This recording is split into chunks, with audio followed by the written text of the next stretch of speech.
नमस्कार, अब तक न्यूज में आप सभी का स्वागत है। आज का दिन भारतवासी कभी नहीं भूल पाएंगे।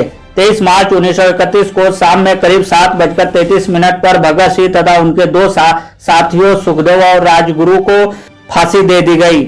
आज शहीद दिवस है। 1931 में आज ही के दिन भगत सिंह, राजगुरु और सुखदेव को फांसी दी गई थी। कोर्ट ने तीनों को फांसी दी जाने की तारीख 24 मार्च तय की थी, लेकिन ब्रिटिश सरकार को माहौल बिगड़ने का डर था, इसलिए नियमों को दरकिनार कर एक रात पहले ही तीनों क्रांतिकारियों को चुपचाप लाहौर सेंट्रल जेल में फांसी दे दी गई।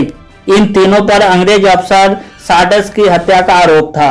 28 सितंबर 1907 को पंजाब के लायलपुर में बागा गांव, जो अभी पाकिस्तान में है, भगत सिंह का जन्म हुआ। महज 12 साल के थे जब जालियांवाला बाग कांड हुआ। इस कांड ने उनके मन में अंग्रेजों के खिलाफ गुस्सा भर दिया। काकोरी कांड के बाद क्रांतिकारियों को हुई फांसी से उनका गुस्सा और बढ़ गया। इसके बाद वो चंद्रशेखर आजाद के हिंदुस्तान रिपब्लिक एसोसिएशन से जुड़ गए।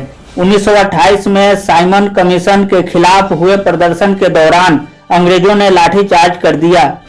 इस लाठीचार्ज में लाला लाजपत राय को गंभीर चोट आई। ये चोट उनकी मौत का कारण बनी। इसका बदला लेने के लिए क्रांतिकारियों ने पुलिस सुपरिटेंडेंट एस्कॉट की हत्या की योजना तैयार की। 17 सितंबर 1928 को एस्कॉट की जगह अंग्रेज अधिकारी जेपी साडस पर हमला हुआ, जिसमें उनकी मौत हो गई। 8 अप्रैल 1929 को भगत सिंह और बटुकेश्वर दत्त ने ब्रिटिश भारत की सेंट्रल असेंबली में बम फेंके। ये बम जानबूझकर सभागार के बीच में फेंके गए जहां कोई नहीं था।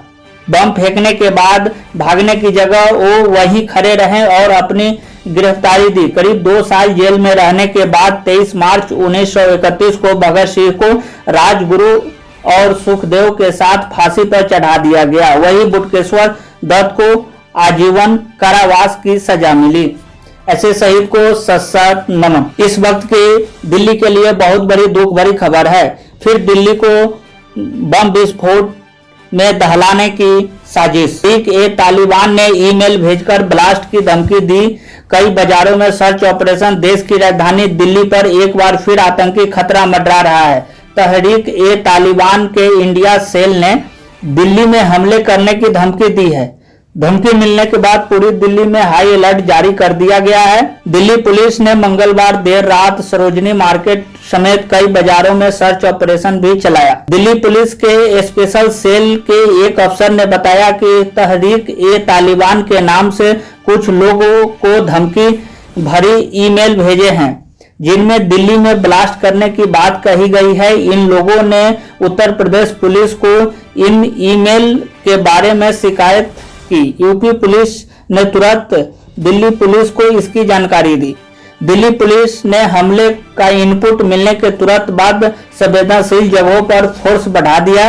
वही सरोजनी नगर मार्केट में कई घंटे तक सर्च ऑपरेशन चलाया गया। दिल्ली के कुछ और मार्केट में भी इसी तरह के सर्च ऑपरेशन की खबर है। आज बंद रखा जा सकता है Sarojini market. Sarojini Nagar mini market traders association के अध्यक्ष अशोक राघवत ने बताया कि सुरक्षा कारणों से बाजार को बंद रखा जाएगा। उन्होंने कहा, खतरे के मद्देनजर दिल्ली पुलिस को बाजार बंद कराने के आदेश दिए गए हैं। हालांकि दिल्ली पुलिस ने ऐसा कोई आदेश मिलने से इनकार किया है। दिल्ली पुलिस की तरफ से कहा गया है, हमारी टीम सरोजनी मार्केट के ऐतिहासिक सर्च ऑपरेशन के लिए गई थी।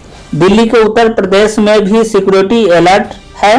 दिल्ली पुलिस के एक अफसर ने बताया कि धमकी भरे ईमेल करने वाला शख्स तहरीक-ए-तालिबान इंडिया संगठन से जुड़ा हुआ है। वही यूपी पुलिस के एक अधिकारी ने कहा कि धमकी भले ही दिल्ली के लिए मिली हो, लेकिन हमने यूपी में भी अलर्ट रहने के लिए कहा है। मेल भेजने वालों को ट्रैक करने की कोशिश की जा रही है।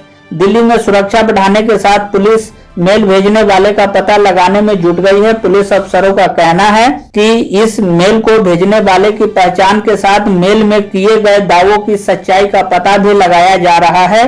अधिकारी के मुताबिक एंटी टेररिस्ट स्क्वाड एटीएस और दिल्ली पुलिस की ज्वाइंट टीम सर्च ऑपरेशन में लगी हुई है। दिल्ली के गाजीपुर और सीमापुर में मिले थे आईडीई इससे पहले 14 फरवरी को दिल्ली के गाजीपुर और 18 फरवरी को ओल्ड सीमापुर से सुरक्षा बलों ने बड़ी संख्या में IED विस्फोटक बरामद किए थे।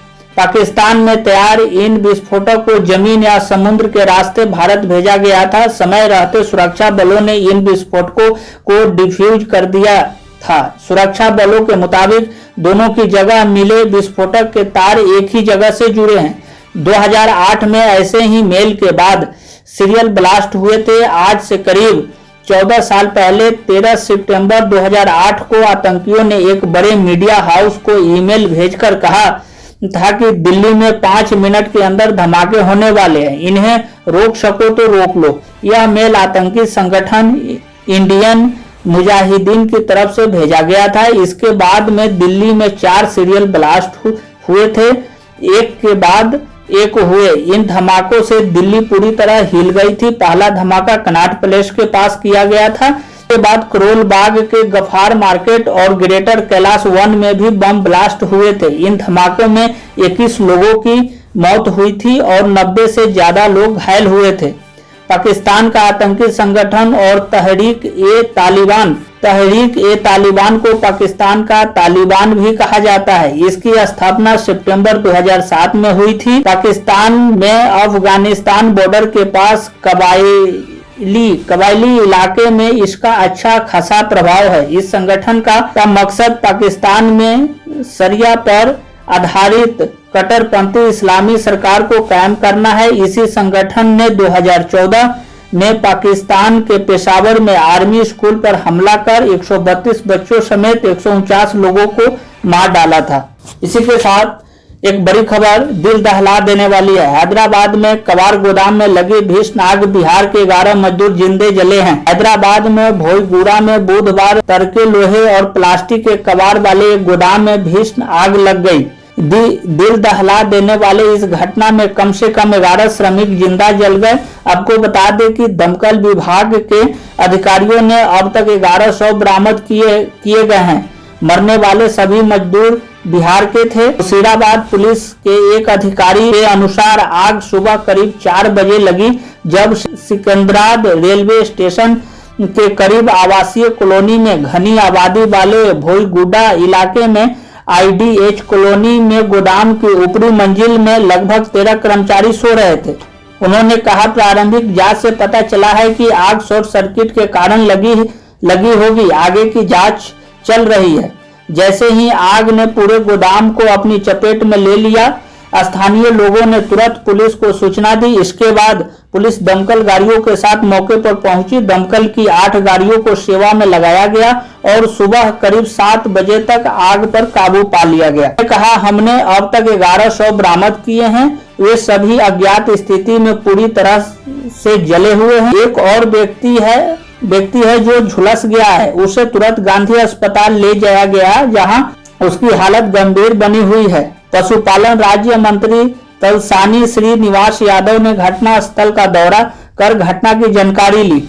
उन्होंने घटना को दुर्भाग्यपूर्ण बताते हुए कहा कि सरकार मृतकों के परिवारों को हर संभव मदद करेगी। इसी के साथ मैं बिहार सरकार से हाथ जोड़ से विनती करता हूं कि खासकर नीतीश कुमार से कि जो बिहार में कारखाना बंद है उन्हें चालू कराया जाए, कि ताकि हमारे बिहारी भाइयों को दूसरे जगह भटकना ना। इस चैनल पे पहली बार आए हैं तो लाइक, सब्सक्राइब और शेयर। नमस्कार, जय हिंद।